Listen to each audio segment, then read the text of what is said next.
Mute that video.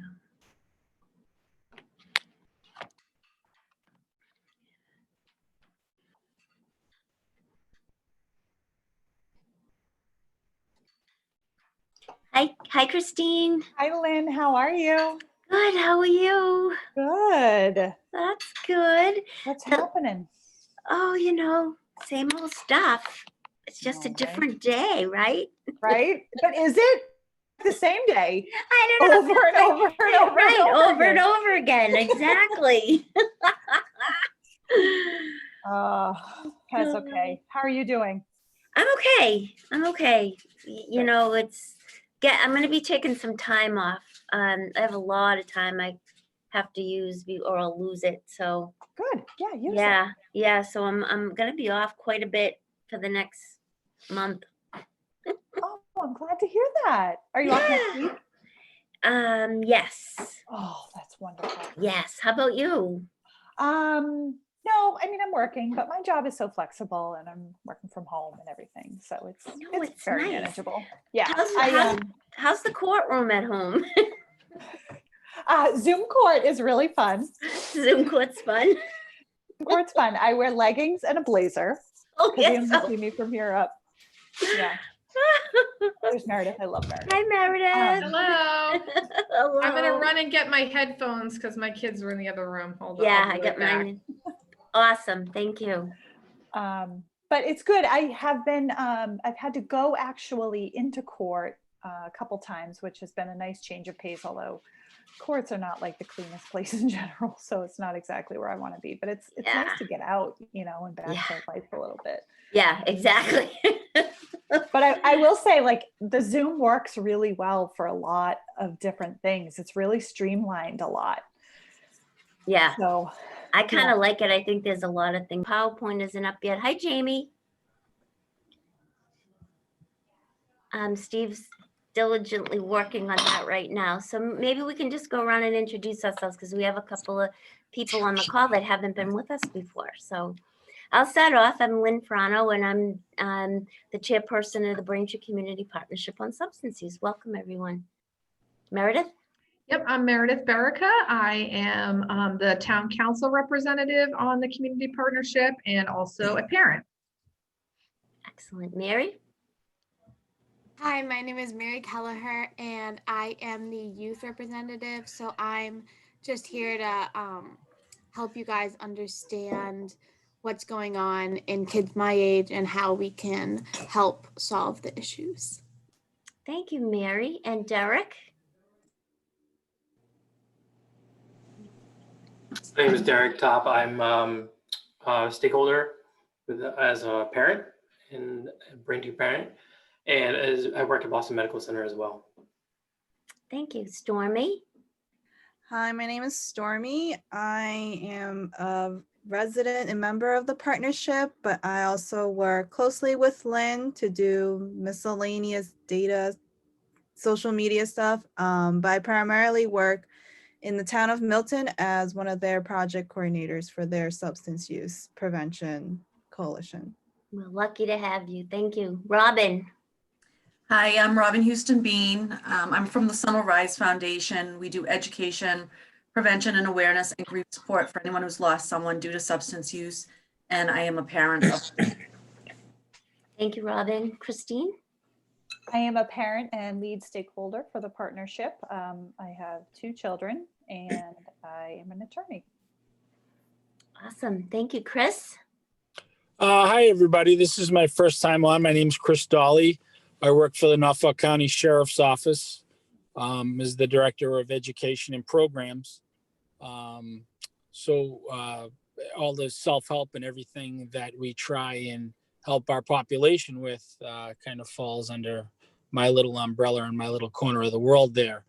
I'm also a Braintree resident and a dad of 2 young kids in Braintree also. Oh, wonderful. Welcome, Chris. Thank you. Steve. Hello, everybody. I am Steve Leary. I am the assistant to Mayor Kokoris and also a lead stakeholder on the partnership. Okay, let's see who else. Jamie Massesso. Hi, how are you? Jamie Massesso, Braintree Police. I'm the sergeant of our family services unit. Great. Thank you very much, Jamie. Let's see who else. Andrew Marin. Hi, everyone. Good evening. Andrew Marin. I work for Braintree Public Schools as a senior program manager for IT and systems development, and I represent the schools as well for the partnership. Awesome. Thank you. Is there anyone else on that I haven't seen? That is everyone, Lynn. That is everyone at the moment. Okay, because we got a lot of people saying they would be here. So anyway, welcome everyone. And Steve, I was wondering if you could share the screen with the PowerPoint for tonight.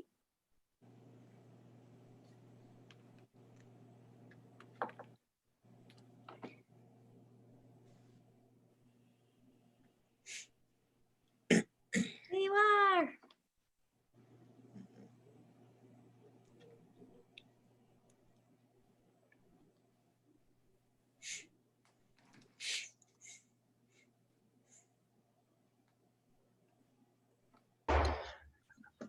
Lynn, I'll be honest, when it comes to Derek's presentation, I will just quickly switch over to the other slideshow. Oh, okay, that's, All right. I should have done it, but thank you. That's fine, Steve. No worries. All right, let's start from the beginning. And I promise I won't keep you guys up late tonight. And you do know, everyone knows that this is going to be the last meeting of the 2020 calendar year. And everyone did get a calendar for the 2021 year. I hope for the meeting dates. I think I sent it last week.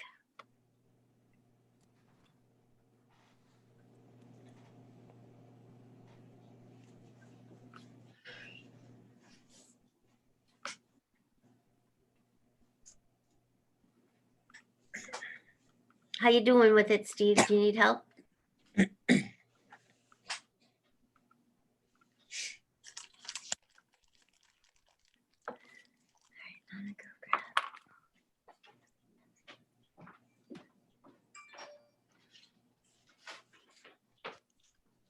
Sorry, I thought we were good to go.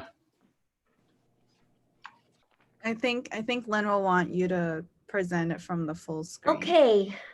Hey, Lynn, Yes. sorry to interrupt. Andrea Pesolano is in the waiting room. Oh, she is. Yep, Thank you. you're welcome. Does that mean you have to let her in, Steve? If I'm feeling generous, yes. Oh boy. Are you seeing the full screen, Lynn, or no?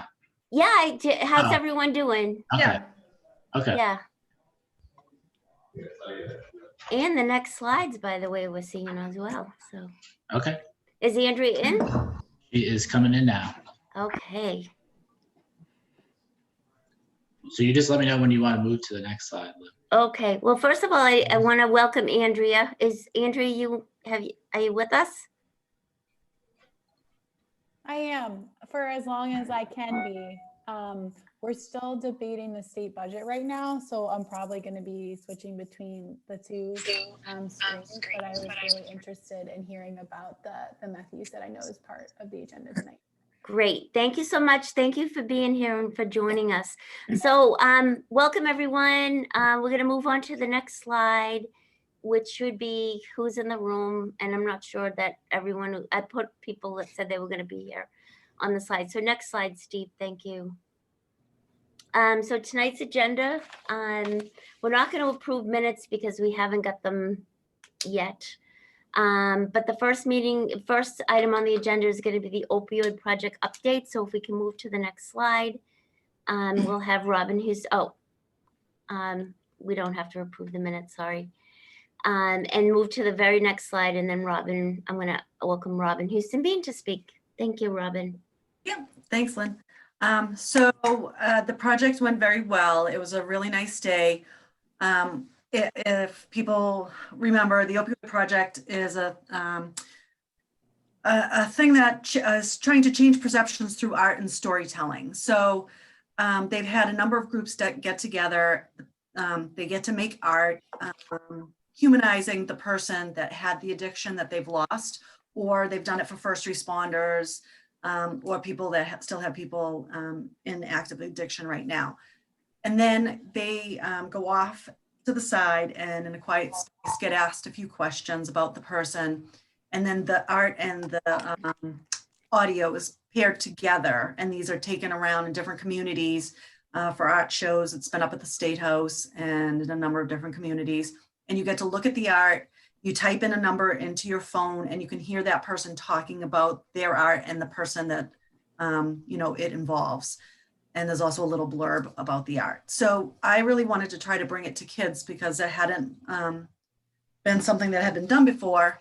And it's a voice that gets lost a lot in this.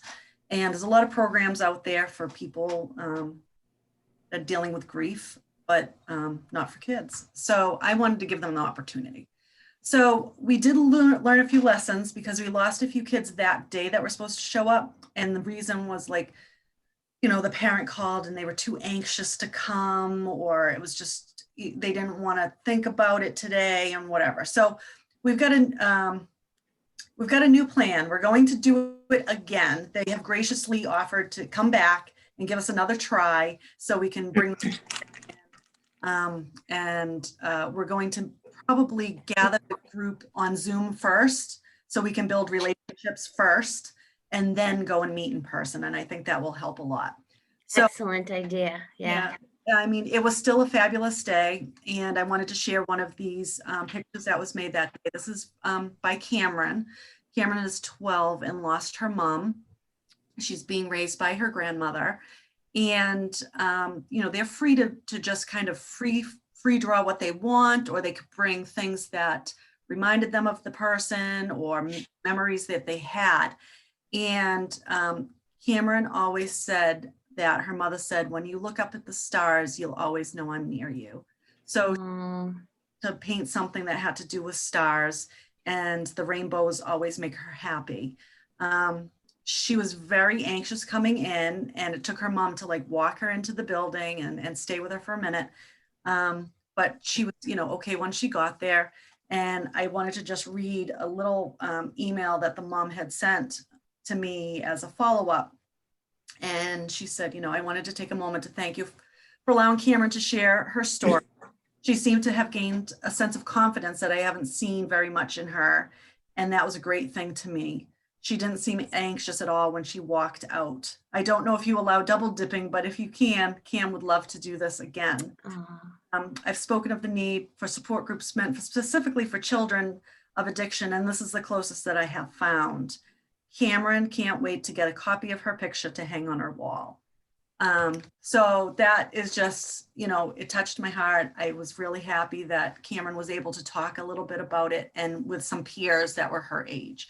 So all the kids will get not their actual art back because that will go on to the show, but they make nice prints.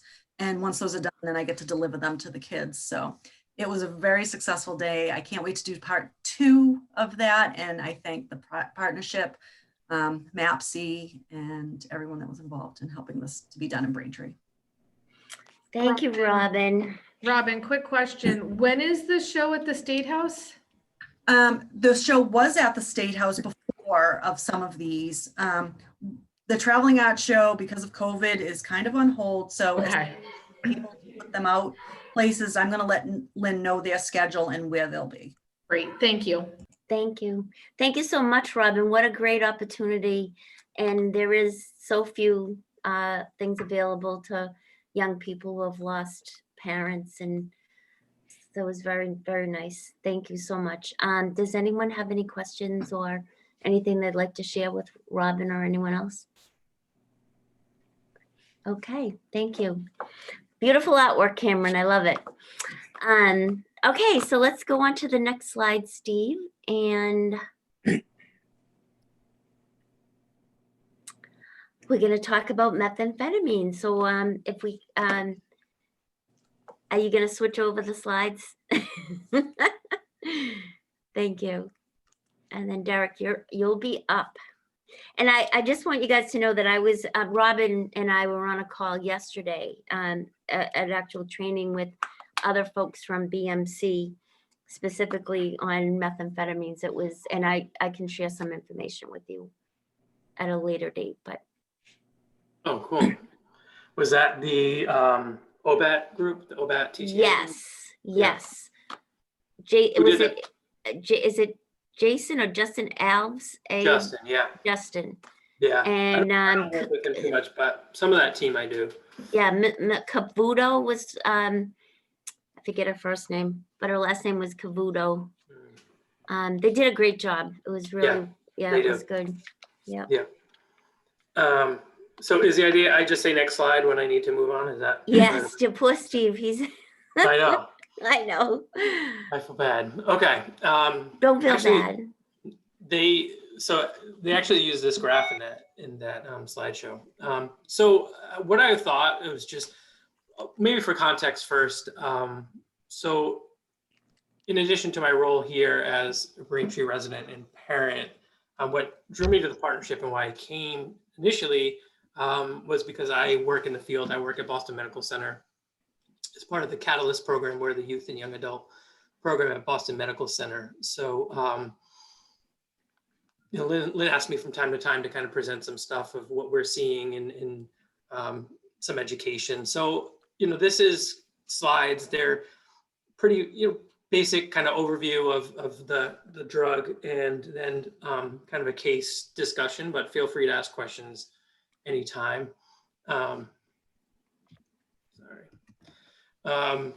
So just to start, I will say that, you know, there's been talk about, you know, meth on the rise in Massachusetts for a while, particularly in my experience in Boston, at Boston Medical, which is pretty much, you know, a lot of ways the epicenter in the city for drug use. And so, you know, we've been talking about it a while, and it certainly is true that meth use is on the rise. Stimulant use is on the rise in general. Stimulants can cover, you know, cocaine, crack, speed, or amphetamine, methamphetamine, crystal meth, anything that kind of is an upper. We've seen it more and more, but I thought this graph is really interesting. So this is from the Massachusetts Department of Public Health, Bureau of Substance Addiction Treatment. And it's about stimulant-related deaths in the state. And what you're seeing is a rise, you know, but what's important here, I think, and what I've seen as well, is the stimulant-related death is not stimulant-only death. If you look at the blue line is deaths involving stimulants, and the red line is stimulants in combination with any opioid. And then the green line is stimulants without opioids, so stimulants alone. And that's a pretty flat curve, but it's the opioid that's high. So what is that suggesting is, are people dying of stimulant use? No, they're dying of opioid use, but they're using stimulants with opioids. And we're seeing meth use really not what you see on TV and not what you see, you know, these like groups of people binging on meth for days and days, which does happen, but it's in the context of other drug use. It's really a polysubstance issue in a lot of ways. And for our population at Catalyst, you know, it's youth and young adults, it's almost always polysubstance use. You know, it's using many different things. So that's an important point, you know, is that it's being used in different ways. We can go to the next slide. Before you go on, it looks like there's a slight drop in the green line. Yeah. Yep, that's true. So it's in 2006, it was, looks like 2006 was probably the peak for stimulant-related deaths. I don't know what it is. And we can talk about, I'll talk about it after, but a lot of stimulant-related deaths are heart conditions. They're not necessarily, it's not an opioid. It doesn't bring your body down and your respiratory system down. You don't die that way, but it's long-term use that ends up, cocaine related or meth related. It's often has to do with your cardiovascular system. The green line was the non-opioid, Yep, it's just stimulants So- by themselves. so the Yep. opioids are even rising faster than the main Oh, graph. for sure. Slightly. Yeah. Okay, sorry to interrupt. No, Hi, no, it's great. Roger. Hello. Okay, any other, okay, great. Next slide. Okay, so like I said, methamphetamine is it's a stimulant. It brings people, it stimulates your central nervous system. It's called meth, crystal tina. Sometimes on the street you'll hear ice is another one. I don't hear that much. Methamphetamine can be sort of in a powder or pill form, or it can be like crystal meth. That's usually more the street level is going to be crystal meth. It can be smoked, injected, snorted, most commonly smoked, but more and more injected. And sometimes it's because people are injecting other drugs. So it's part of the behavior of also injecting that. And I'll get to kind of a little bit about that in a second, but so amphetamine is, what you normally hear is like speed.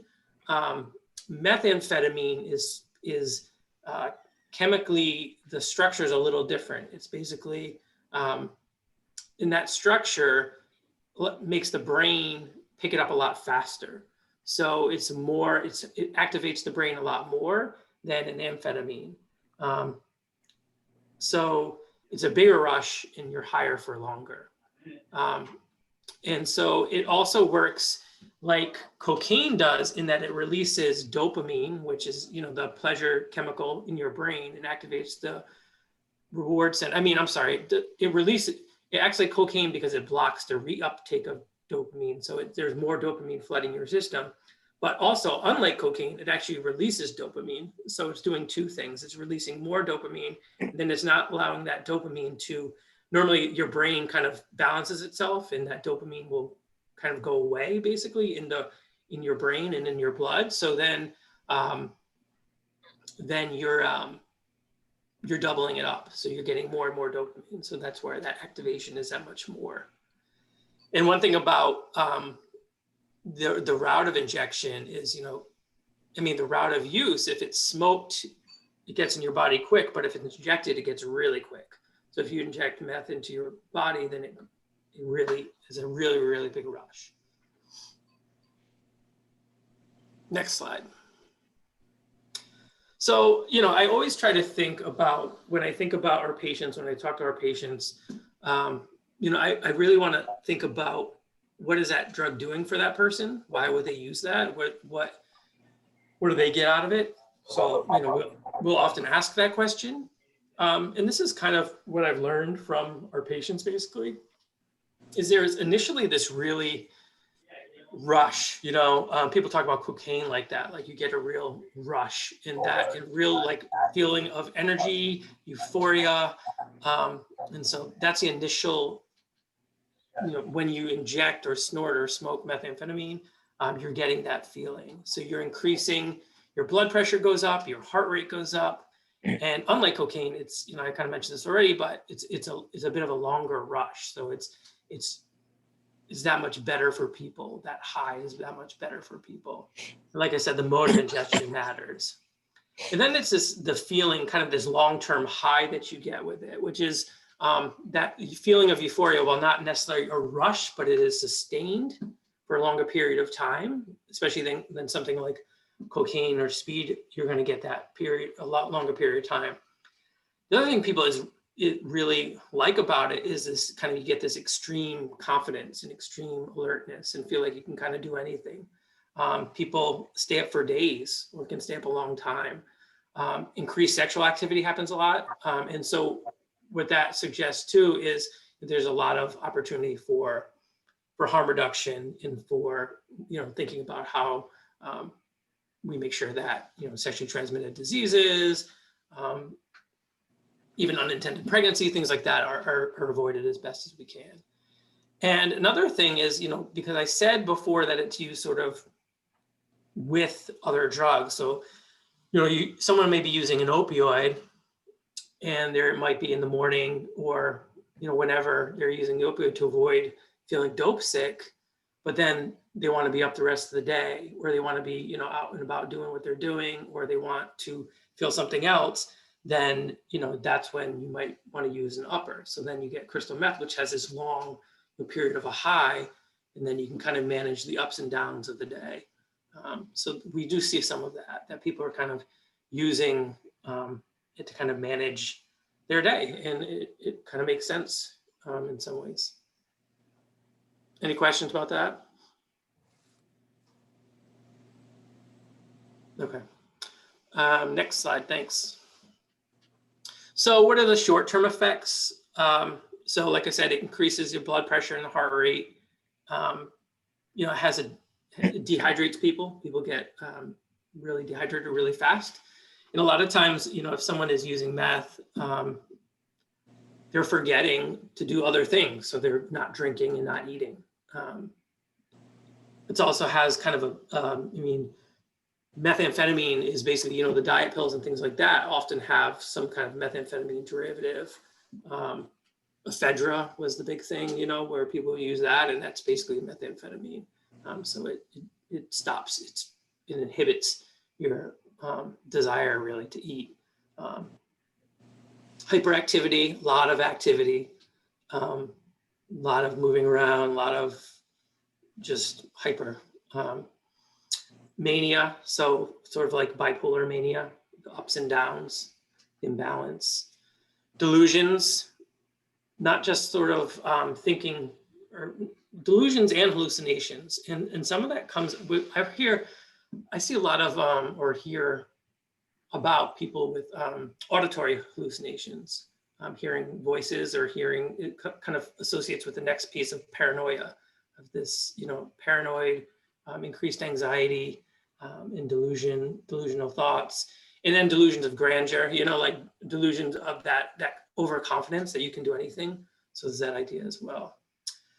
Psychosis, so people being really just sick, psychotically, and then overdose. Normally, overdose doesn't happen in the same way. It's much rarer for people to have kind of this event like an opioid overdose, but it could be a cardiac event, it could be a seizure. And people sometimes overdose from other, like we would call it an overdose, but dehydration, things like that are related to that kind of use. Any questions about this one? Okay, next slide.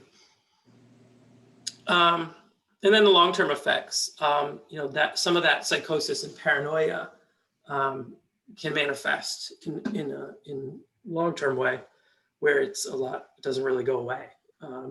They call it meth-induced psychosis or meth-induced paranoia, especially people who have underlying mental health issues. We have a patient who has schizoaffective disorder, so already has that, but when he uses meth, it is so much worse, and it's really sad. Of how that happens.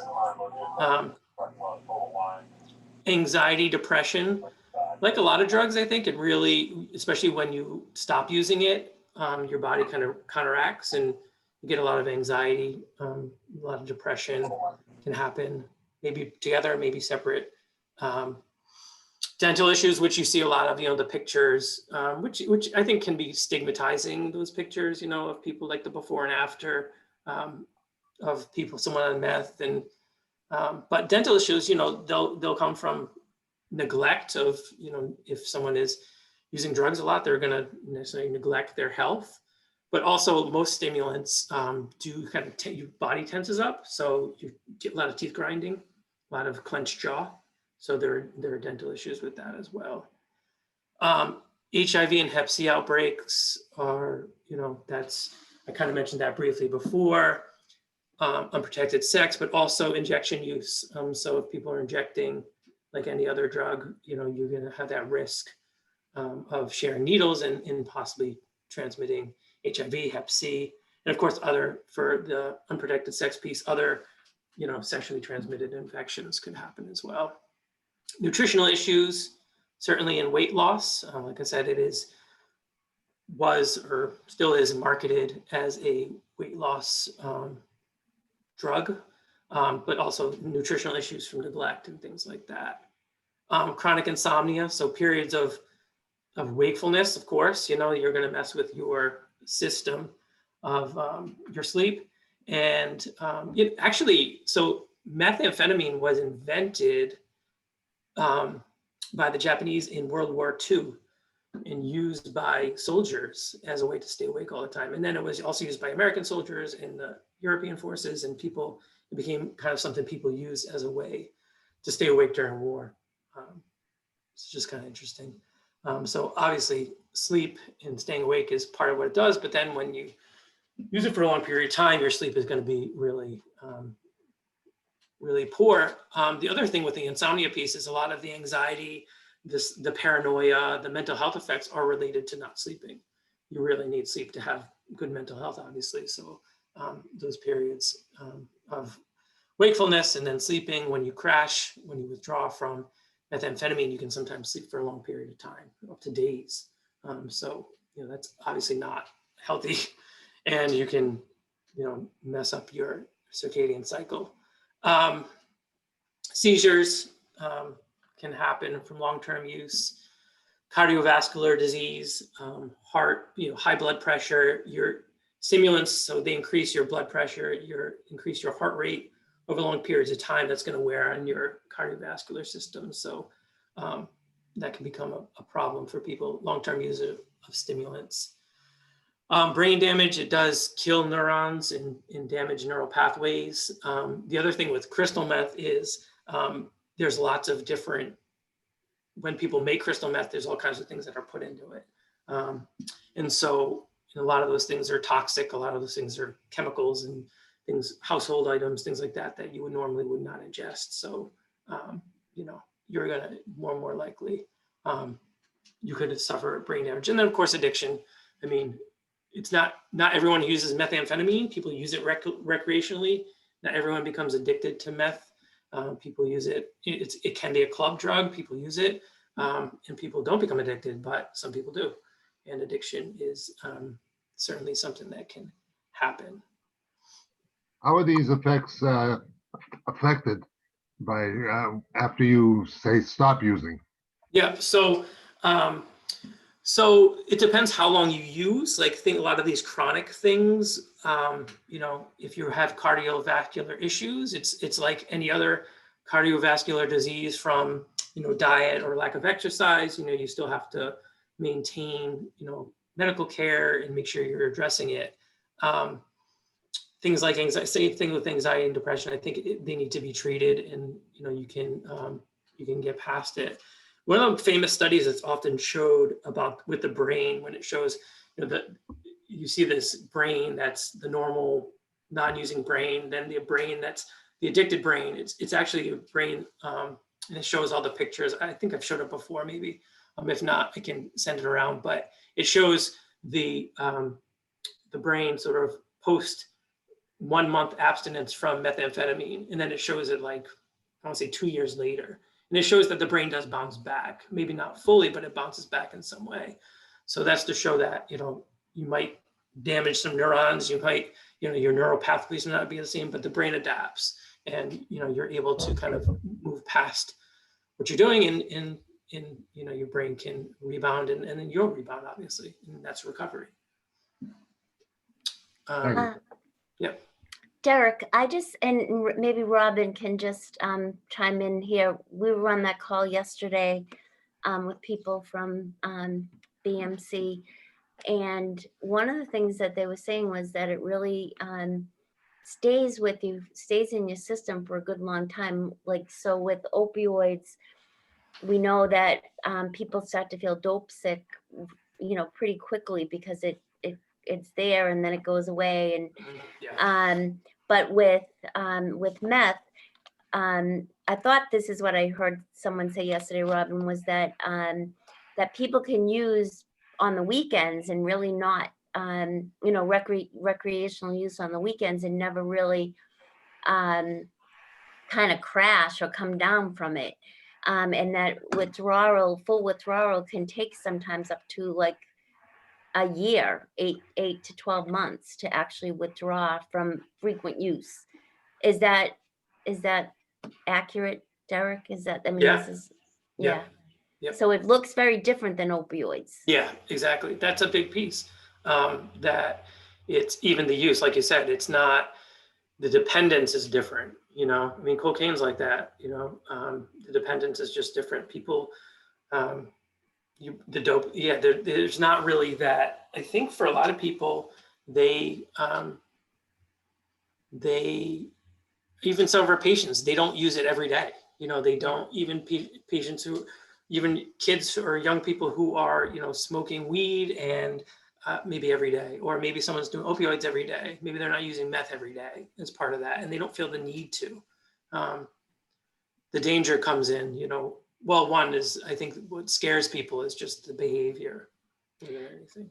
Yeah, and that's exactly what they were saying yesterday too, was that the behavior and the, you know, that, you know, it's not uncommon, you know, you hear in the news that, you know, people are in the middle of the street with no clothes on and, you know, acting kind of crazy and paranoid, and that definitely is something that you would, you could associate that with methamphetamine use, because they get really hot, they're taking their clothes off, they're Yeah. not hydrating.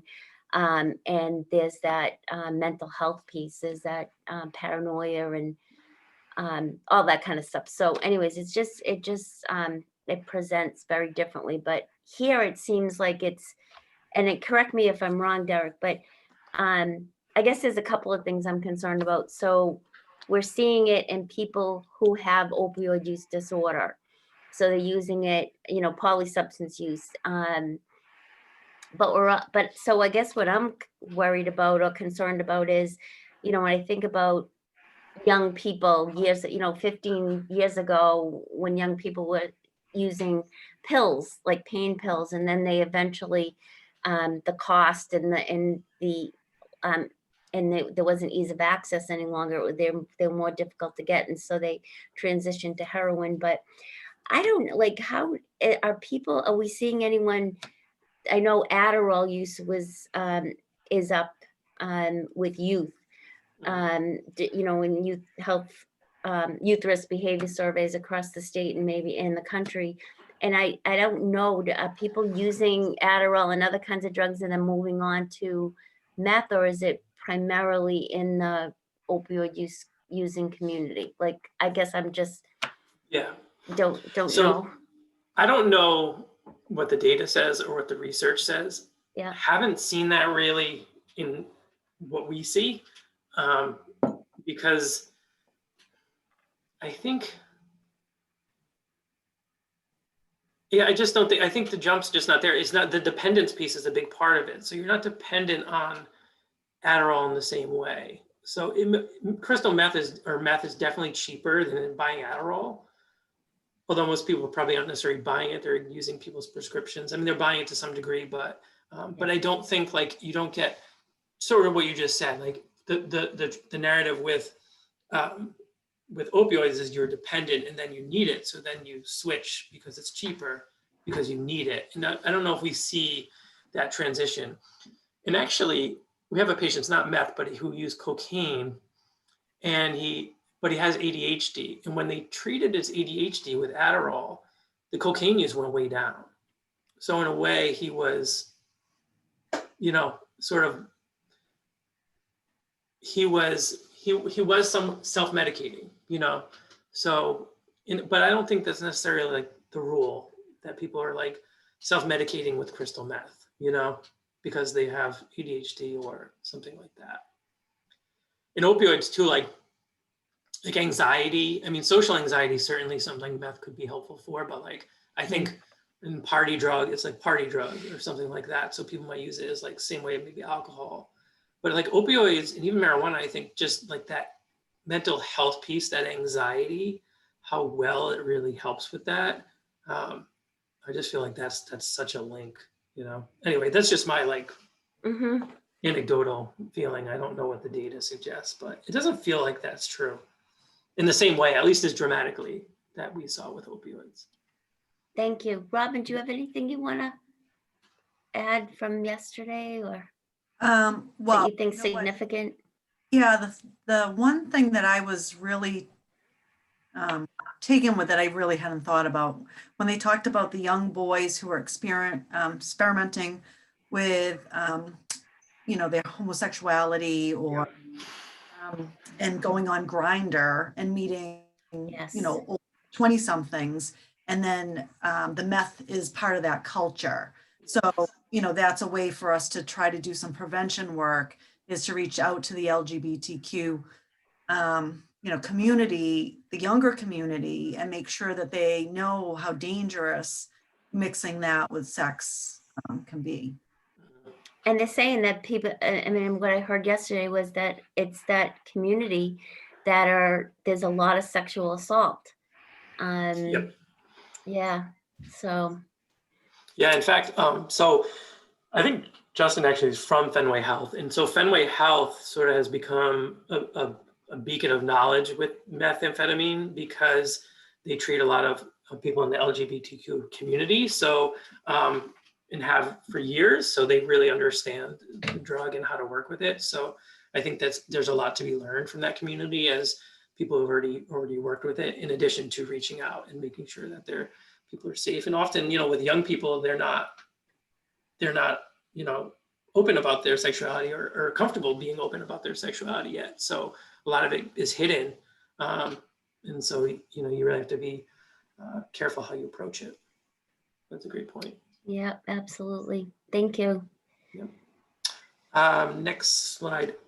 Lynn, do you want me to wrap up? You're doing great. You're doing great. Okay, Derek, next slide. Sorry to interrupt. Mary Keller just does have her hand raised. So Okay. Oh, Mayor. Oh, I thank you. can't see it. I know, I can't either. Thank you so much, Steve. Thank you. So I just have a question, just curious. I don't want to sound silly, but I just wanted to know.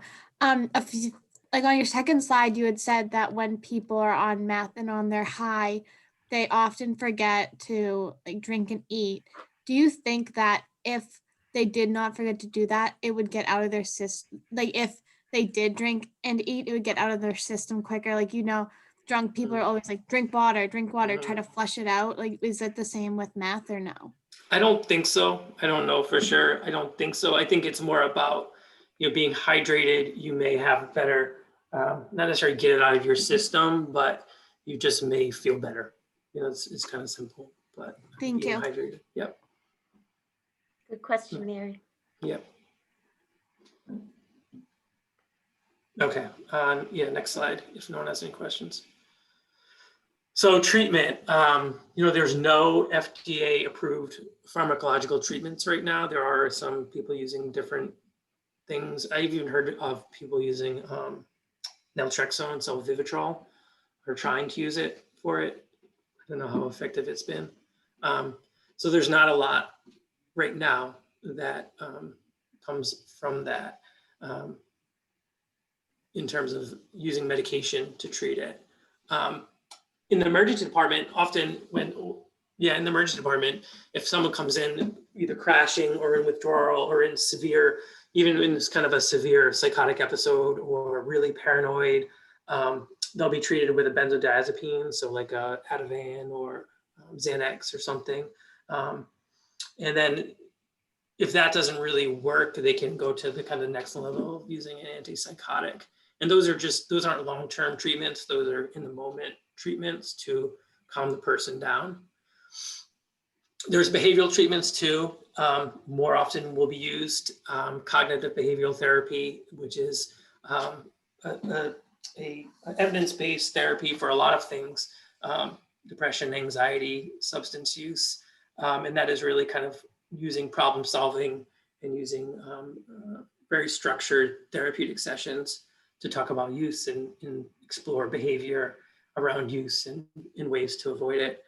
Incentives, they were saying yesterday too. Yeah, so that's the last Yeah. one. Yep, contingency management, which is incentivizing treatment So basically, the sort of classic example of this, which is funny because a lot of people can't wrap their head around this one.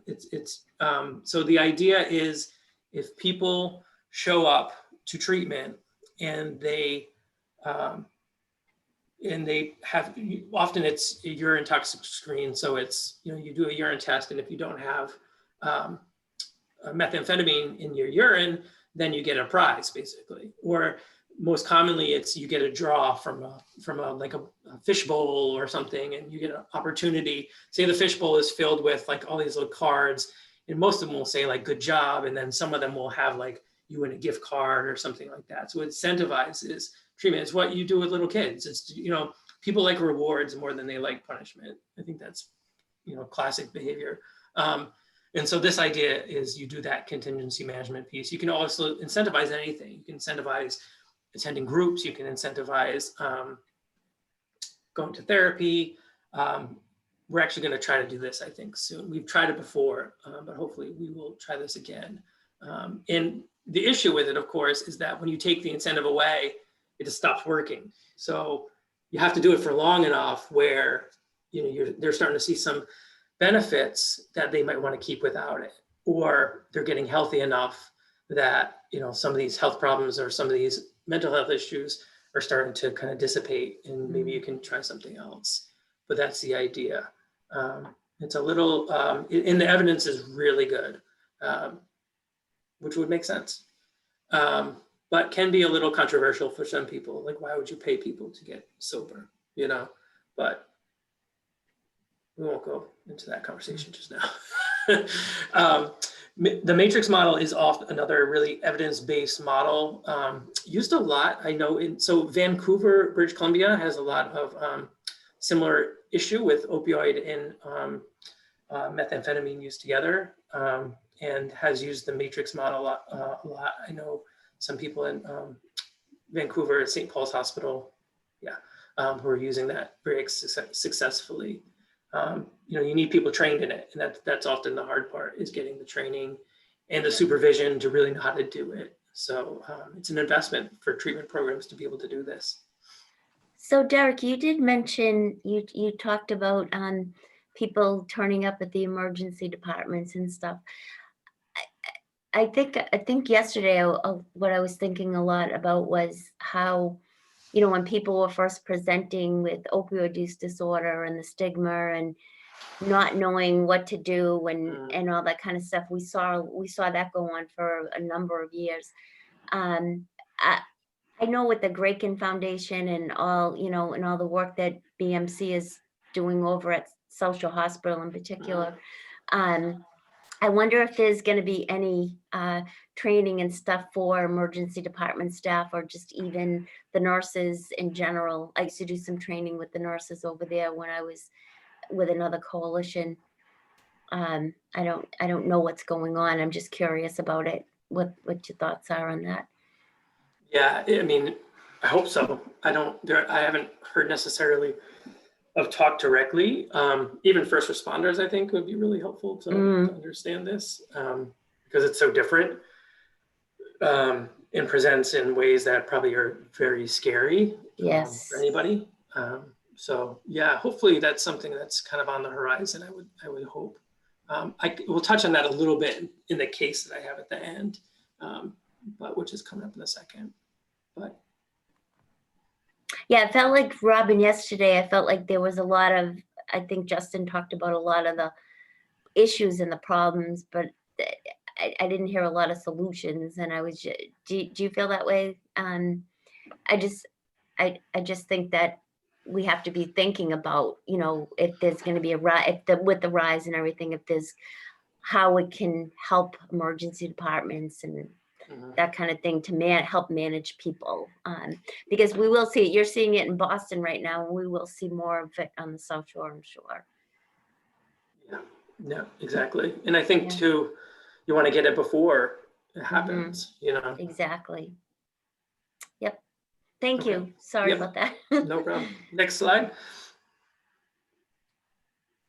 So harm reduction, there's always opportunities for harm reduction.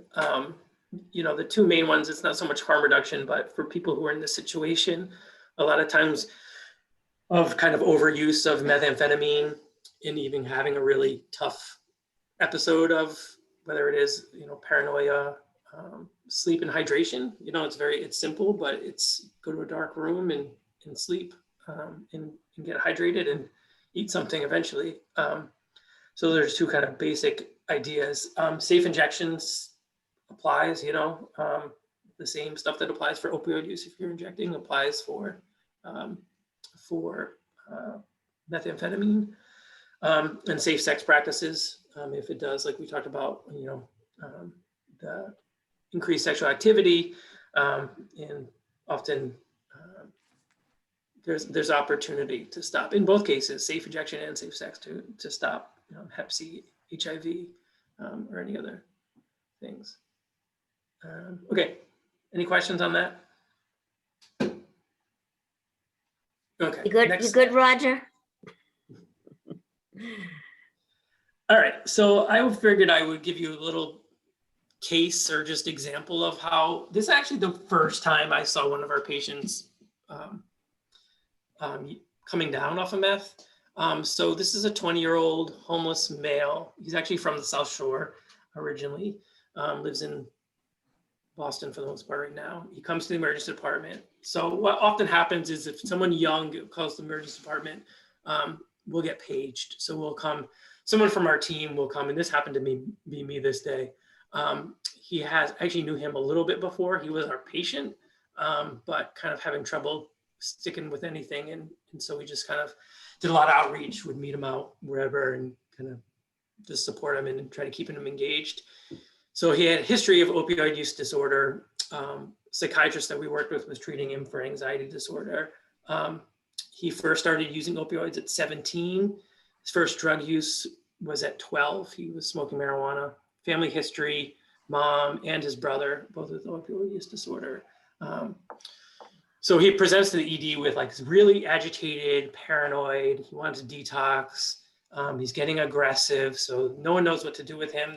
They want to kind of some sense of what they should be doing. So they call us and we come in. So I come in, and next slide, I can kind of tell you what happened. So I met with a patient in the ED. Now, what often happens is the patient's not going to tell a nurse or a doctor what's going on. They might not say what they're using. They don't trust them. They're worried about the law. They're worried about getting kicked out. We talk a little bit. He discloses that the night before he was using fentanyl and methamphetamine. He's requesting Ativan to calm down. So the ED thinks he's drug seeking. This guy knows more about his medications and most medications, as well as the treatment center, than anyone I've ever met. I always tell him, I say, you gotta get sober and do this work because you know more about this treatment system than anybody else. But he knows exactly the dose. So he's telling the nurse exactly the dose of Ativan he needs to calm down. She did not like that. The doctor didn't like that. I get that. So I told him, you might want to tell him what dose, just kind of negotiate here. He's also really paranoid about people after him. He was selling drugs the night before as well as using, so he thinks all these people are after them. He left all his bags and stuff at a program across the street called Project Trust. I don't know if anyone's ever heard of it. It's a great program. It started kind of as an HIV prevention program, but now they kind of do a little bit of everything and mostly around opioid and drug use. And they're kind of in the community. They're kind of like a drop-in center. Right now it's a little different with COVID, but people can kind of walk in, hang out, get what they need. If they need a rapid HIV test, they can get it. So he hangs out there from time to time. He was there, he left his stuff there, he doesn't want to get it. So anxiety is increasing, his anger is increasing, he's really mad, he's yelling at the nurses. Also, this is in the pediatric ED, so because he's 20 and feels like he's getting stared at, but he also feels really, really guilty because there's a 5-year-old in the room next to him with his parents, and there's like a 12-year-old in the room next to him with a broken arm, and here he is, this drug-using homeless kid who is acting like this, and he's embarrassed, and he feels bad for the kids. And there's just a lot going on with this kid. So him and I talked for a while. Then I go to the care team, the nurse and doctor, kind of talk about the behavior, talk about meth a little bit, just explain, kind of educate them a little bit about what's going on. And so they start to get it. We get on the phone with one of our doctors. I'm not a doctor. One of our doctors. They talk about benzos. They talk about ways to treat him, things to kind of calm him down. They negotiate. They get, the medication that he needs. They're going to let him sleep. They're going to let him drink water, maybe get something to eat in the dark exam room. I sat with him for 3 hours, actually. So I sat with him for a while. I left as he slept. I was like, I'm not going to sit here and watch you sleep. That's kind of weird. But I would come and go. I was there for about 3 hours. I also went across the street, got all his stuff from the program, brought it in because he wanted to go to a detox. He wasn't going to leave without his stuff. I did ask him, I said, is there any in that thing in that bag that's going to get me in trouble? Anything that I need to know about and that's going to get searched by security? I'm not coming in here and bringing knives into the emergency department and needles and stuff. He said, there are a couple needles. So we were able to talk to security and say, there's some needles in here. That's it, And so we got him into treatment. We got him an appointment with us to talk to the doctor and the social worker.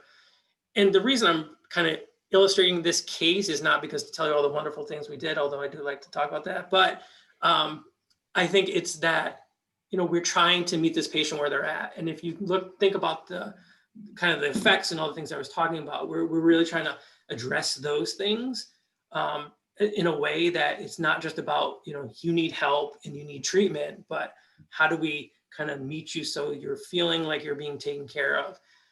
We're treating you like a human, and we're treating you, all your, this is kind of harm reduction in a way, and he wanted to go to treatment. He goes to treatment a lot. And it doesn't always work for him. He's getting there.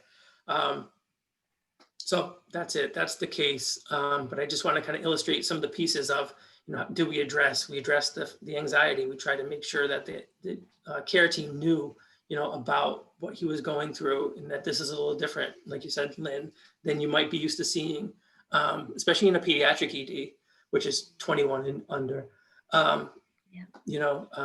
The hydration, the rest, the medication that he needed, and then just the care, just kind of just being there. So yeah, kind of calming him down. Yeah. Yeah. A lot of this is just calming him down. Yeah. Fortunately, he wasn't like in that sort of psychosis. That would have looked that would have looked different. Yeah. But he was very, very frustrated and very angry, and was punching the pillow and all kinds of things. So that is kind of the story of I spent more time, I think, than initially planned, but okay. Just kind of intro. This isn't, just Meth 101, I guess. Derek, is there anything that you, I don't know if Andrea is still on the call, but are you still on the call, Andrea? I am, thank you. And also, I think that I actually might have gone to the same presentation or had the same presentation that maybe Lynn and Robin went to really earlier this day with Justin from BMC on a different call about meth use across the country. There was someone from Georgia presenting, someone from Utah, and then Justin. So Senator Keenan is definitely interested in this issue. He's been doing opioid use for a while, and now we're kind of hearing about meth use. I think starting to see might be past that, and now we're just hearing about it more. But there's not a lot of clear solutions yet. I was kind of emailing with Lynn that I think at this point, we're going to try and file some legislation for next session that would just form a commission to bring some people together, because we don't know yet what the right targeted intervention is. And I think, as Derek was saying, there's not a clear treatment necessarily. And I know we were speaking with Bureau of Substance Addiction Services at the state, and there's some funding issues because the federal government doesn't recognize some of the cognitive, the contingency management. So that's like a big issue, because we do get a lot of federal funding for our substance use services here in Massachusetts. So if they're not going to be funding contingency management, then like, how are we gonna, cobble the pieces together? And then I think there really is a big law enforcement piece that Senator Keene, I know, wants to like bring them in, because they are often the first people who might encounter someone who's high on meth. And as Derek was saying, Lynn was saying, it's really different than opioid use, and how you interact with that person could make a big difference for everyone's safety, community, the law enforcement person, the EMS person, the patient. So definitely interested, and happy that we're having these conversations, and hoping to like continue to be part of them going forward. Thank you, Andrea. Robin, do you have a question? I do. I have a couple. Thank you, Andrea, for being part of this, and hopefully being part of a proactive thing for Exactly. Derek, I just want to, like, my heart was touched listening to you talk about that patient, because I know you're like a superhero to me, because like these people are human and have people who love them, and their loved ones aren't out there on the street with them, but you guys can be so much help when they come in there looking for somebody to help them. So Yeah. I'm almost crying, and I'm going to cry about it. To ask Jamie, because in that presentation we saw yesterday, and they talked about, the naked man. The guy is having psychosis. He's ripped his clothes off because he's hot, and now he thinks everyone's out to get him. And then, of course, they say, what happens next? Somebody calls 911, which is probably the worst thing that could happen to that person, because they think everyone else is to get him. And then all of a sudden, here's a bunch of police cars with their lights on, and here's a bunch of people trying to approach him. Jamie, I wanted to ask you, if you're still on the line, have you guys had any training around the best way to handle people that are presenting with these type of situations with meth? And if not, What do you need? yeah, if not, what can we do? And I also think the local hospitals, could use a great presentation from Derek or somebody else to let them know, what's coming and how we can help them. I like the sobering center that we were hearing about yesterday. It's a simple way to help people come down from, this, overdose of meth that wouldn't cost a lot and would take them out of that emergency room situation and give them a place to go. So.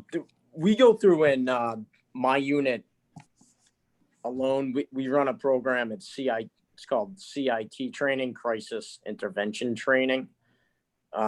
It primarily covers mental health, but it also includes drugs, and for that matter. So basically it's a de-escalation training, which we go through besides CIT training. Something specifically for meth, no. But drugs, yes. But now, as times move on, it is about de-escalation, not trying, and we're definitely not anti-defensive tactics, obviously, because we don't want to get hurt. But if we can limit escalating a situation, we're going to. And I will tell you, there are many instances where there's nothing you can do. You've probably seen it. Sometimes it's like arguing with a drunk person. Why argue? You can't argue. Meth, like that presentation was about, it moved from the West Coast and now to the East Coast, like many things do. Now we're seeing it here, and sometimes people and I do agree, some individuals are on so many different drugs, and if they're on meth, they don't care what you say, they don't care how you de-escalate this, attempt to de-escalate the situation, it may turn bad. So everything in our jobs are case by case, or incident by incident basis. But meth does, how do I put it, extremely bad things to the mind, where people that take meth may not even care who you are, what you're doing. They're not going to listen to you. And unfortunately, a situation could turn not good for the person on meth and also the police officers. But I know in different trainings that I've went on, there's been, or you can just look it up like you can anything on YouTube with people on different drugs, including meth, where they're not listening to the police officers, and then you just have to move up the chain defensively. What I mean by that is defensive tactics wise, so the public doesn't get hurt, we don't get hurt, and we try to limit the person that is directly involved getting hurt. I hope that answers some of your questions. It does, and I would love for you to have seen the thing that we saw yesterday, because it gave some ways to make the approach to people on meth less having to be defensive, like Less threatening. Yeah. you don't make eye contact, and there's some other methods that might be helpful for you guys that you might not know about. So there might be a good thing that we can try to get something into the police that will help you guys not have it be such a combative type of resolution, maybe an easier resolution for you guys. Yeah, our crisis intervention training, and we run it here at Braintree. We actually just had a class, but that does focus on things like that. Again, it's primarily more for people with mental health disorders, which is excellent, but it does touch on what we do is try to base our speakers towards the law enforcement, how do I put it? The law enforcement perspective, or things that can help us directly in our job talking to people. Because again, just from a personal standpoint, I'm not looking to get hurt. I'm not looking to wrestle with someone. None of us really are. Does it happen? Yes, it has to happen, unfortunately. But yeah, that's anything that can help. It's a positive. We'll take anything that we can. But again, every situation, every incident's different. Someone, like it was explained before, they could be on meth, they could be on opioids, fentanyl, whatever, cocaine, alcohol, all at once. So sometimes those types of techniques may work for someone that's primarily just on, it's just an example, on meth, but it might not work for someone that's on 4 or 5 other drugs. But could it work? Yeah, definitely. So, I mean, and I'll tell you this, our job going into a situation is we're problem solvers, and we try to de-escalate the situation any way possible. And anything that is helpful with that, any other training, I think we would be all for it. Derek, excuse me, Jamie, is that I've done a couple of those trainings at the police station. Is that correct? Yes. Yep. Okay. All right. So I'm just, okay. Intervention training. Yeah. So I'm just curious. It might be something to discuss in the future. And maybe look at getting some of the people, like the people in Boston and, people like Derek involved in some of that training. I don't know what your schedule is, but we can talk offline about some of those training opportunities. Yeah, definitely. Like. That would be a big help. Okay, awesome. Thank you. Excellent. Thank you. I really appreciate your presentation tonight, Derek. It was very eye-opening, and does anyone else have any other questions or any thoughts before we move on? I think you did an excellent job, and I'm really glad that we're starting the conversation and that we're actually thinking proactively. And I'm so grateful that Andrea is here and that Senator Keenan is really taking a proactive approach to all of this. Lynn, Diana does have her hand raised, and so doesn't Christine Fosco. So I just want to. Okay, cool. So why don't we start with Diana? We haven't seen Diana in a while. Hi. Hi. Eric, in your example, you said that you ultimately were able to place him in treatment.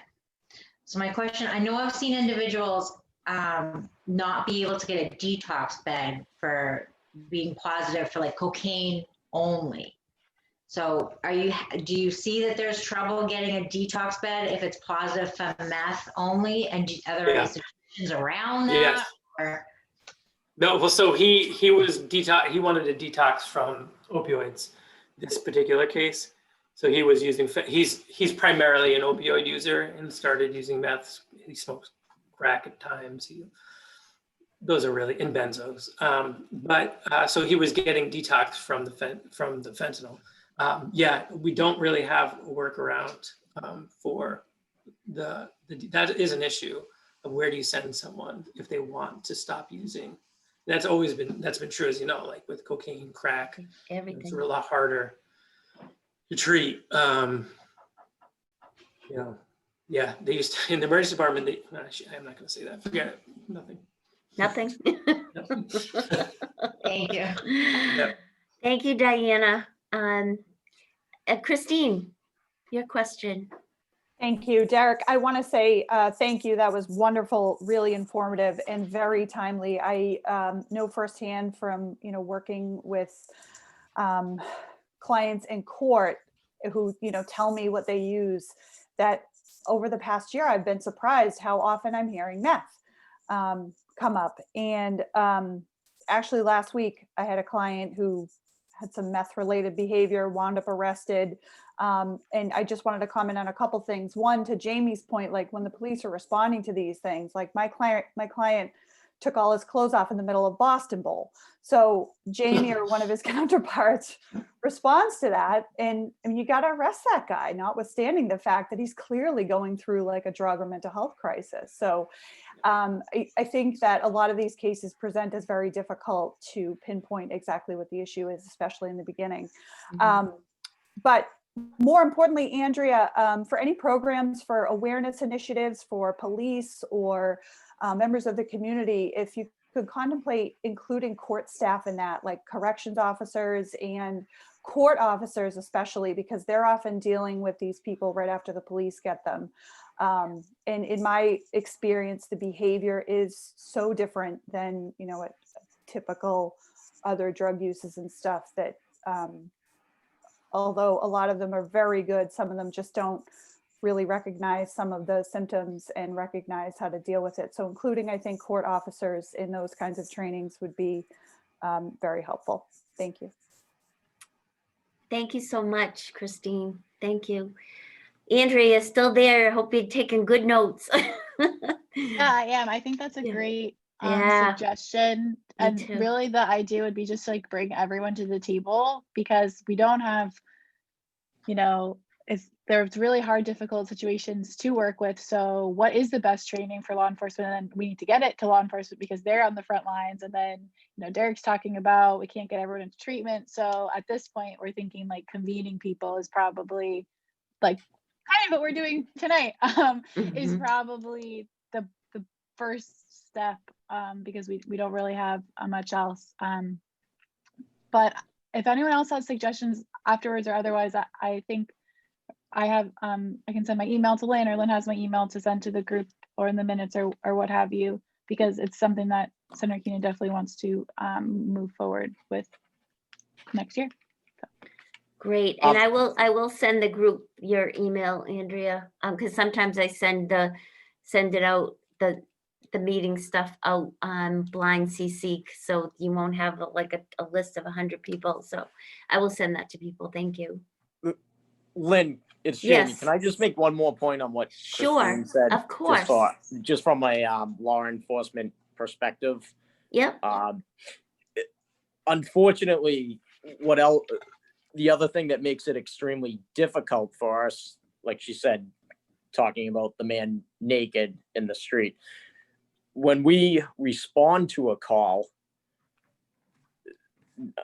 many times, especially if it's something like that, someone from their house might call to say there's a man naked in the street, you know, throwing things, jumping over cars, whatever the facts may be. When we arrive there, we may not know what that person is on. Actually, we probably won't know. So it's very difficult to decipher, oh, is this person on meth? Is this person high on cocaine, fentanyl, whatever? Are they just drunk? So that does put us into a corner. And a lot of times, people aren't going to be, especially on meth, aren't going to be the most cooperative when you ask them, what did you take?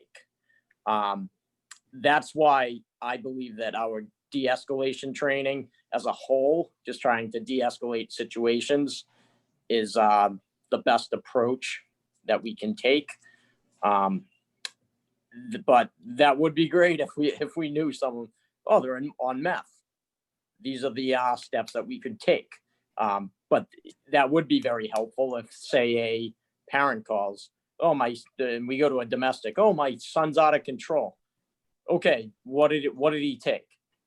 Oh, he's a meth user. Okay, then the dispatch gives that to the police, and then we go there, and then we know that. Unfortunately, that's not all the case, and we have to make split decision. Decisions within seconds on how to deal with some of these situations.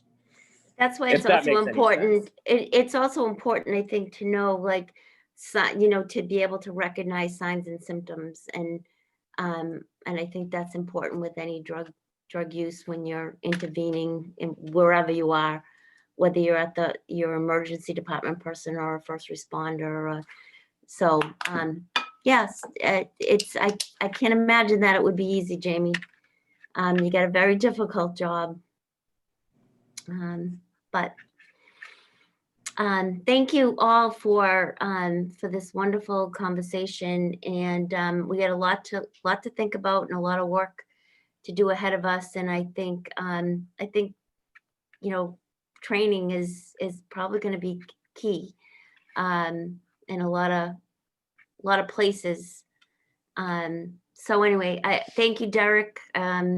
It was wonderful. Does anyone has anything else they want to say before I ask Steve to move on to the other PowerPoint, please?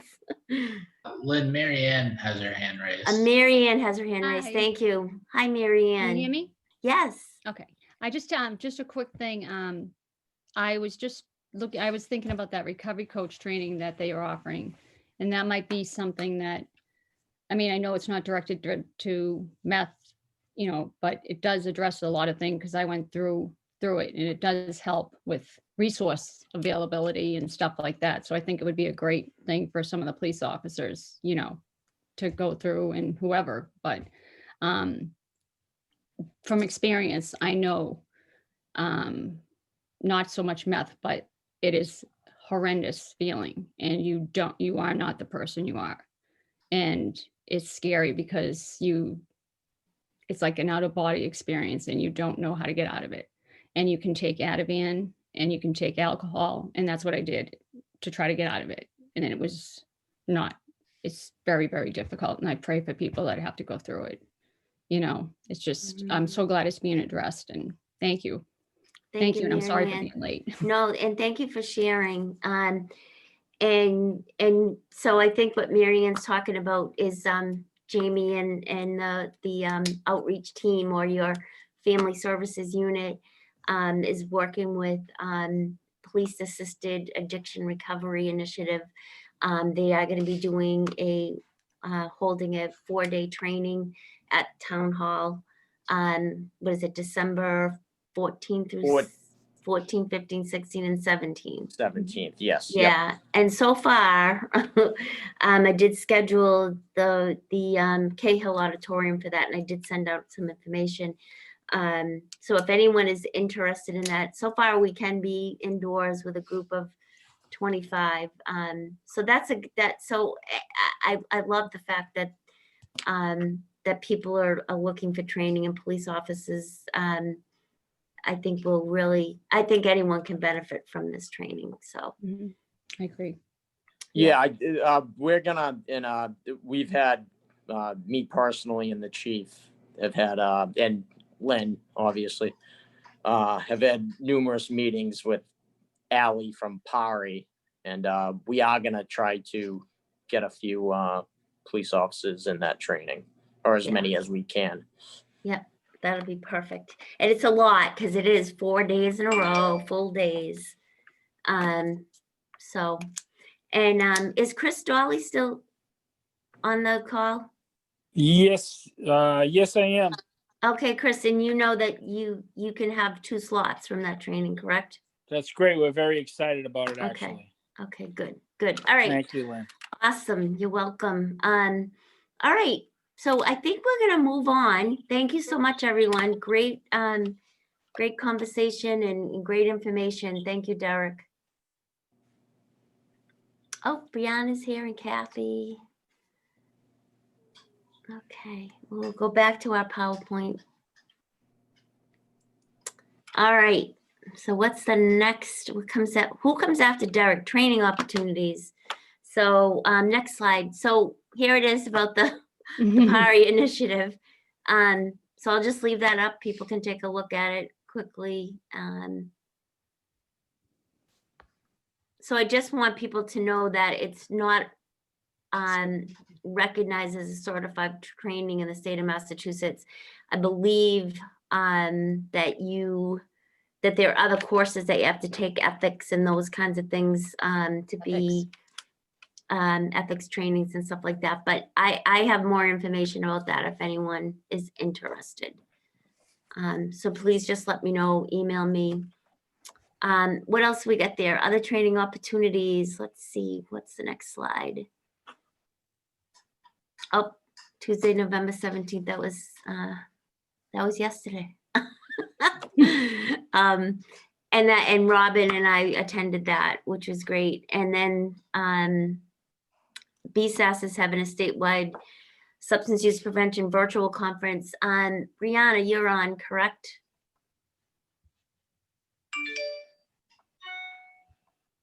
Brianna Keating? Oh, anyways, Brianna's not answering.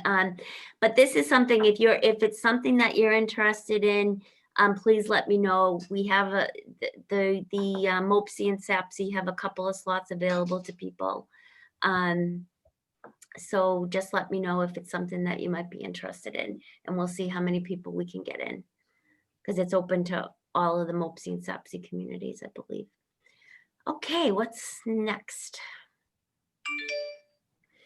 And then there's suicide gatekeeper training from EDC. And these are online trainings that you can take at your own pace. And I will send a link out after tonight's meeting. So sometime tomorrow, you'll receive a link about those suicide gatekeeper trainings. Oh, there you are, Brianna. Hello. I don't know why I was talking about my speaker wasn't working. I was just going to say about the BSAS training that the first day is, like you said, is open to everyone. And I would encourage people to do that. You can contact, Lynn, you can connect me with anyone who might be interested. Yes. In the other days. Thank you, Brianna. So anyways, I'll send this information about suicide gatekeeper trainings. And now that we're going to hopefully receive that $27,000 from Senator Timilty's I believe got 9 other coalitions the same amount of money. So we are going to be looking at doing some other types of mental health trainings and different, and maybe putting together a website with help resources that we can utilize in our post-overdose support team and those kinds of things. So anyways, I just wanted to let people know that. I will send that information out. Next slide, Steve. Thank you. Youth health survey updates. Is there, I don't know what, yep. So Andrew or Stormy, would you guys like to talk a little bit about, so you don't have to listen to me talk the whole time?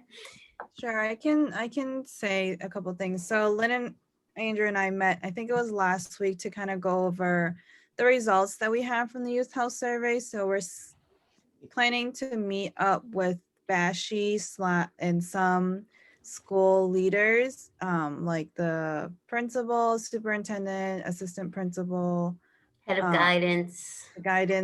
Maybe if they have adjustment counselors. So what else? Just like a group of people that we'll talk to. So we'll meet up with Bashi, and then we're also planning to do another meeting as well with the school committee and presenting the youth health survey, the data to them before we can present it to the, everyone here and the general public, just so they have a good sense of what that data looks like. And maybe we can also brainstorm some strategies to go along with some of the data that we're also going to present on that day. And it's not going to be until January/February, just because this upcoming season is a very busy season for all of us. And with COVID, it's just a lot harder to pin people down. So those are some of the updates I have. But our friend Andrew, thank you so much, Stormy. Our friend Andrew is working on getting us together with the Bashi people, the administrators, heads of guidance. And once we present there, we'll hopefully get onto a school committee agenda. And then I can't wait to be able to, we have a nice slide presentation that hopefully we'll be able to share with everyone here at some point, hopefully maybe February, which would be really nice. Does anyone have any questions about the youth health survey? Lynn, I do. It's Meredith. Yes, hi, Meredith. Hi. Two questions. The first is, or I guess a suggestion and a question. I think when you guys are ready to publish the results, Andrew, if we can put it through Parent Square, which has been absolutely, completely game changing for parents in the school system, speaking as one. So thank you. And Lynn, we can table this or take it offline if you'd rather. Just where did we stand with the parent survey? Oh, we do want to do it at some point. We just want to be mindful. Parents are just overwhelmed right now, so we kind of just tabled that for the time being. And it's something that hopefully what we'll do is once we do these presentations, and I don't know, yeah, who knows what January, February, March is going to bring, and then they'll, but hopefully we will get to that at some point in the spring too. I think it's really important that we get that survey out. We put a lot of time and effort into it. Yeah. I think it's really comprehensive, and I think it will really help us with some of our social marketing social norms campaigns and things like that. So, and I know that with the SAPSI group, we are, there's going to be a new iteration of the grant, and we're going to have to go through an assessment phase. So this would be really helpful as well for that. So And it can go through Parent Square. If it can go through Parent Square, it would be even easier for people because you can get it on your phone. Yeah. Oh, Parent Square. Was that you, Andrew Marin? Yep. Yeah. So when I That met was with your Lynn brainchild, huh? I knew it. when I met with Lynn and Stormy the other day, I did review Parent Square with them.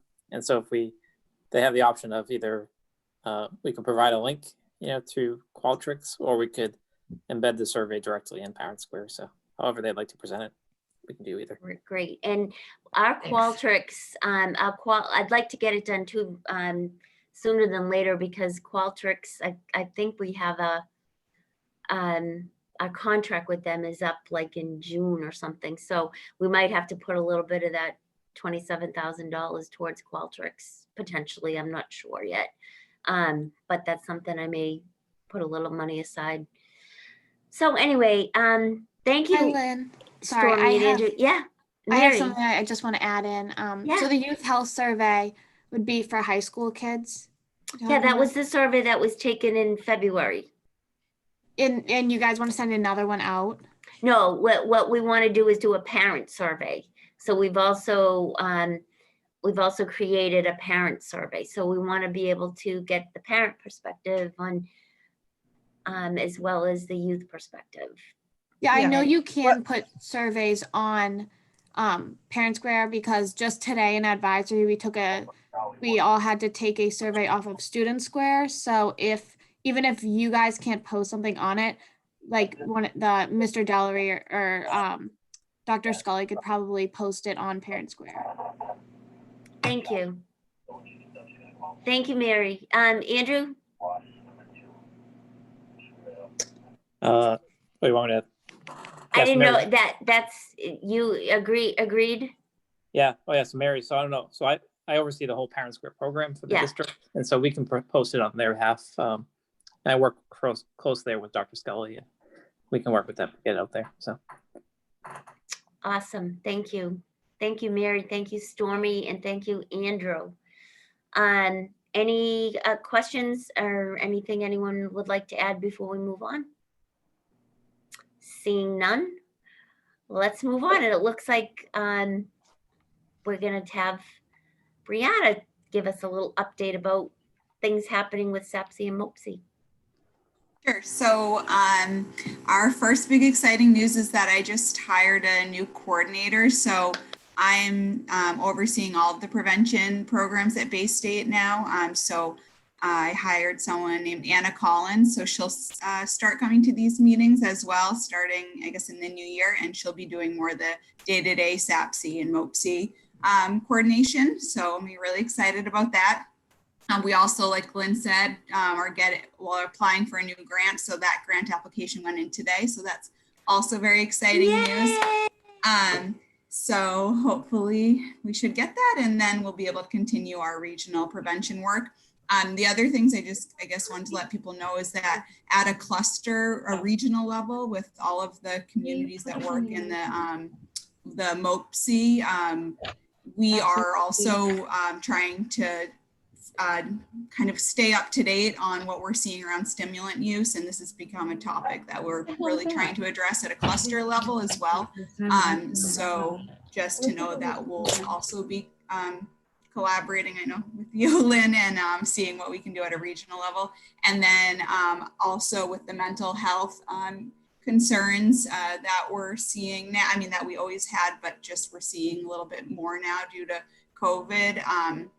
We will also be doing some work with the SAPSI and MOPSI, a separate work group on providing suicide gatekeeper trainings in the community, and also maybe some sort of like care package, coping kind of skill resource packages, and all of those details are to be worked out, but we'll be working on that as well. And then just the last thing on the SAPSI, because I think everyone's probably seeing there's a lot of kind of norms being promoted around drinking right now, and it as a coping skill. And that's, it's been happening. It's always been that way, but it's become a lot more prominent now with COVID. And you see a lot of different things, like back in, I think, March, even Saturday Night Live had a thing about let your kids drink to cope with COVID. So that's another thing that we're going to be focusing on, trying to kind of counter message against that and provide more messaging, especially on social media, around parent tips for coping and for talking to your kids and that sort of things. Yeah. Excellent. Thank you, Brianna. Does anyone have any questions for Brianna? And I want to thank Brianna for all her good work and her promotion. We all know that Alejandro Rivera retired, and Brianna now has his position, and we're really looking forward to the new person starting. And Stormy and I were part of, we're involved with the interview process, and we really appreciate that, Brianna. And we're very excited. So hopefully we will see Anna next meeting. which probably which will be January. We don't have a meeting in December, so I just want everyone to know that. But of course, we always talk in between. I think I connect with a lot of people on this call in between. So thank you. All right, let's see what we have next. Announcements, updates, and events. And I was just you know, I think the next slide maybe has like raise your hand or do whatever, or put in the chat box if you have any updates or anything you'd like to share. Okay, Freddie's not here. I think last month, Kim Kroger couldn't be here, but Freddie and Kim last month gave us a nice update on overdoses and Jamie, do you have anything you'd like to add for law enforcement updates? I don't have the exact numbers in front of me, but I believe they've been pretty steady across the board, unfortunately. We've had, I'm just trying to think what the numbers said prior to this. We've seen some bad weekends, and then we've seen stretches where there's been no overdoses. I think there was one weekend where we had 4 or 5 maybe. Wow. So yeah, it's still a major concern, but we're doing all that we can.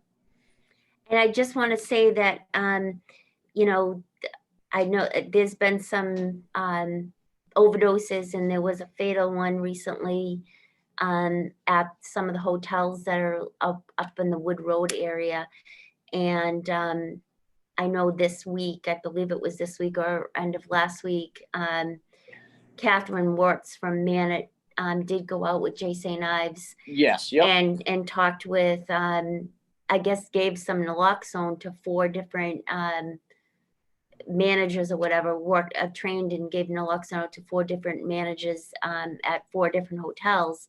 And they're checking with their corporate offices to see if they can do some additional training with some of the staff there. So so we'll have more updates about that. And I did speak to the chief last week, and we are going to be looking at, I spent some time today doing just revising some of our post overdose protocols or procedures or whatever, and we'll reconvene that group to meet within the near future, you know, to look at this, because I'm not sure, you know, we have a new chief now, and I'm not sure he's even familiar with the procedures and how we handle things, and or actually know what Manet can and cannot provide in terms of services. And so anyway, so that's I'm excited about that. I think it's a good time, and I have reached out to other people that we should have at that meeting. So, and you know who you are. So, and if you feel like you want to be part of that meeting, just let me know. Yeah. Yeah. Go I ahead, can't Jamie. get into too much detail, but obviously there's been, with the hotels, it's no surprise. There's been crime, that's problems there in general, Yeah. if that's the way I can put it. So I think it was great that Manet did go out with Officer St. Ives, and I mean, COVID has put a huge halt to a lot of things we can do. Right. But we are making it a priority to do our best in limiting the activity at these certain establishments, and that was a great step. And from what I was told from Officer St. Ives, they were pretty much all receptive speaking with them. Excellent. It's great. Thank you, Jamie. And the chief is 100% behind this. Yeah, he's awesome. So I'm really looking forward to reconvening the team, and thank you, Jamie, for sharing that. Does anyone else have anything anything else they'd like to talk about? Marian, I just want to thank Marian. We did a lot of activities with Red Ribbon. Christine just did a little activity, the planting a promise. I don't know, Christine, if you want to talk a little bit about that, if you're still on. I'm still here. I can touch base on it quickly, sure. I'll be off in a minute.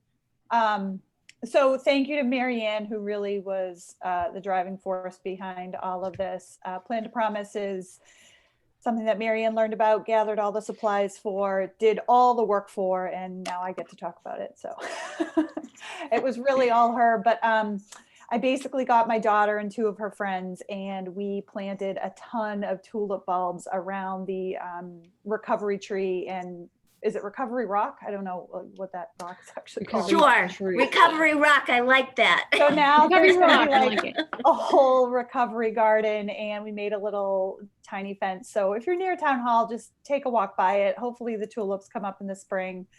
I'll try to keep an eye on it and put some mulch and drag a watering can there if it seems like it needs it. But I think it should be in good shape for now. Tulips are pretty hardy, and kids got a huge kick out of it, and they were like so excited to tell their friends and stuff. So for just something that seems very small, I think can have a real impact on kids, especially at that age. They're in the 5th and 7th grade, the kids that helped us plant. So, but Thank you, but mostly, Christine. thank you, Marianne, for putting everything together. I love that idea because it's Plan to Promise. So it's supposed to, when the tulips come up in the spring, it's supposed to remind them that they're supposed to be drug-free, be happy, be free, be drug-free, which was the Red Ribbon theme. So I thought it was great. And I hope you put some daffodils in there because I think I threw those in there too. Oh, I didn't know what those were. Oh, I didn't. Yeah, all my plants, all my bulbs were in there. You could have planted my whole house. I'm so glad because it's something that will go on like in the spring. It's not just like 1 week thing. So little reminders, I think that was great. Unfortunately, I wasn't able to do it, but I'm so glad it was done. Yeah, thank you so much. You girls were terrific. It means a lot. Thank you for all of, I know fun. Mary and you spearheaded all of this, and Christine, thank you. And the kids.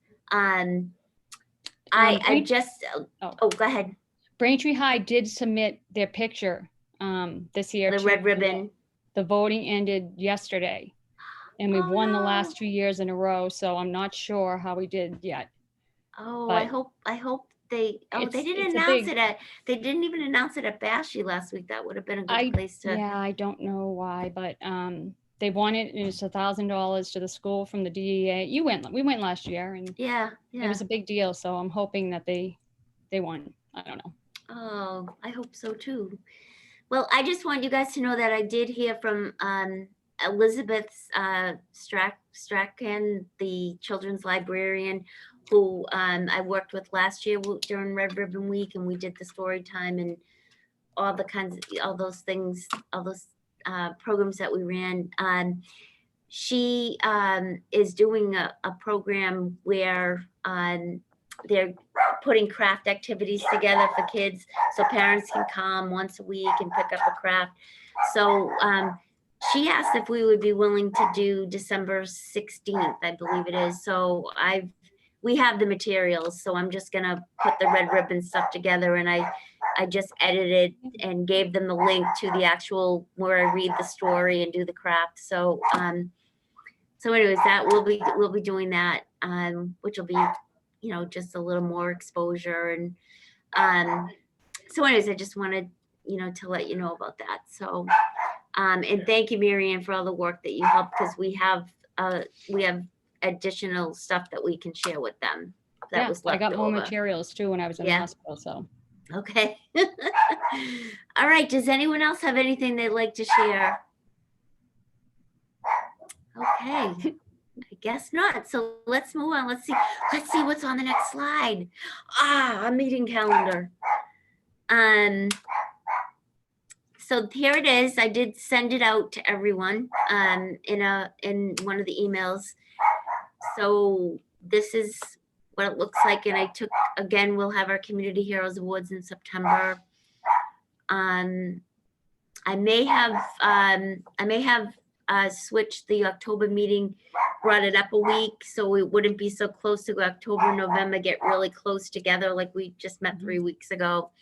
But we don't meet in September, so, you know, other than the Community Heroes Award, so I think it evens things out a little bit better.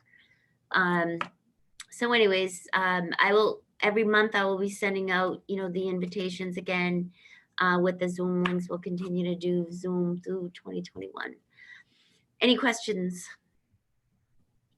Okay, Steve, we can move it forward. All right, I just want to say happy holidays to everyone. I know it's going to be a little different this year, but happy Thanksgiving and happy holidays. I really, it's been a wonderful year. I think I summed it up a little bit in the email I sent out. I can't thank you all enough for all that you do. It's a great team, and I really appreciate it. And it's not just here, but it's like all the work that we do in between. So thank you. So Right back at you, Lynn. Thank you. Oh, thank you. Thank you. You guys are great. I am going to be getting in touch with a few people. And I talked with Andrew about this yesterday. Hopefully, I don't know what the Drug-Free Community Support Program grant is going to look like this year. Usually the request for proposal, or whatever they call it, RFAs, come out in January. It's usually, for years, I've written for them before and have been successful.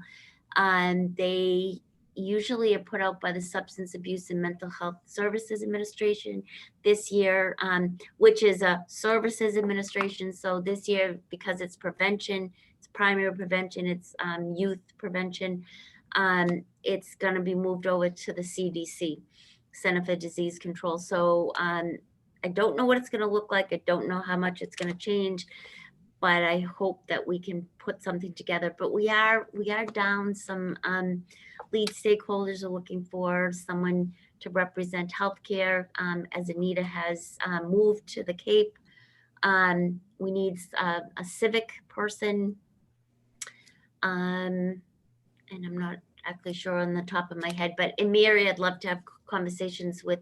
I know you'll graduate this year, and I know that some of the people that you gathered for our focus group this summer, you know, maybe there's a few people that we can, you know, connect with and see if they'd be interested in being part of this group. So anyway, we just wanted to wish you all, thank you so much, and wish you well this coming holiday season.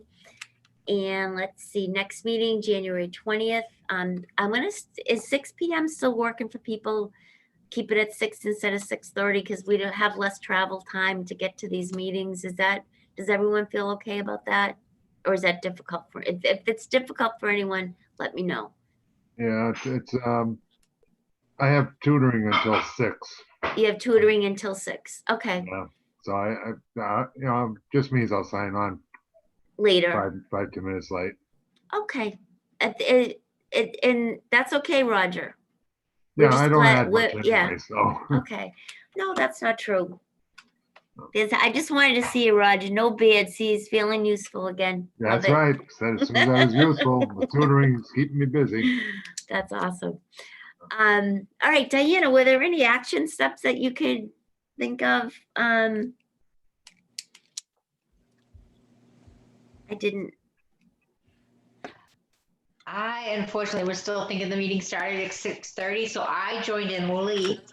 Oh, gotcha. Okay, I have a few things. Sorry to put you on the spot. I have a few things. I was gonna send that link out to the. I'll send all the training information out, and I will also send the link out to the suicide prevention online kinds of things that people can take at their own speed. And I will send some information about the dollars that hopefully we'll be receiving soon. And the plans for it. So I guess that's it. And I want to continue conversations with Andrea, Derek, and really start to look at, you know, what kinds of trainings that we can put into place around methamphetamines. So anyways, plus Delta, does anyone have anything that they'd like to share about tonight's meeting, how it went? Derek's presentation was awesome. Yes, I couldn't agree with you more, Robin. Thank you. So that was a highlight of the meeting. Thank you, Derek. And the conversation too, that followed that was terrific. So I really appreciate that. It was good to hear from Andrea, from Jamie, you, Robin. The questions were great. And thank you. Anything we could have done differently? Oh my goodness, we're just perfect, huh? All right, good. Can you get Let's pizza pat next ourselves on time, the, Lynn? can I get pizza delivered next time? Yeah. Was that you, Andrew and Derek? No. Oh, that's a good idea. No, It really is. It really is. You know what? Maybe at some point, you know, when like after the first of the year, maybe we can get some pizza and have people pick it up at town hall. We'll work something out. We'll work something out. That'll be great. All right. So if there's nothing else, I'm just gonna make a motion to adjourn. And I guess we'll do it through roll call. Diana? Oh, well, we have to have someone make the motion Second. first. Oh, I'll make a motion to adjourn, Lynn. Okay. I will second. Okay. Second. Awesome. So Diana, you can say yes. I don't think Mark's here. Christine, Yay. Steve, Yes. Andrew, Yes. and Derek. Yes. And I'm sorry we have to do it this way, but this is the way I'm told we have to do it. So, all right, awesome. Okay. Thank you so much, everyone. It was such a Thanks, pleasure everyone. to see you all. Thank you. Thank you Thank so much. you. Thanksgiving. Great. All right, take Thank you. take Thanks, care, Lynn. guys, and thank you, Steve, for the awesome IT work. Tech Lynn, guy. just shoot me Thank an you. email when you want to meet with me, okay? Yes, I will. Thank you. Okay. Okay. All right. Bye. Bye, everyone. Thank you, Steve. Bye. You're the best. Thanks, Lynn. Bye, Okay. Lenny. Bye, guys. Thank you. Bye, Marianne. How do I get out of this?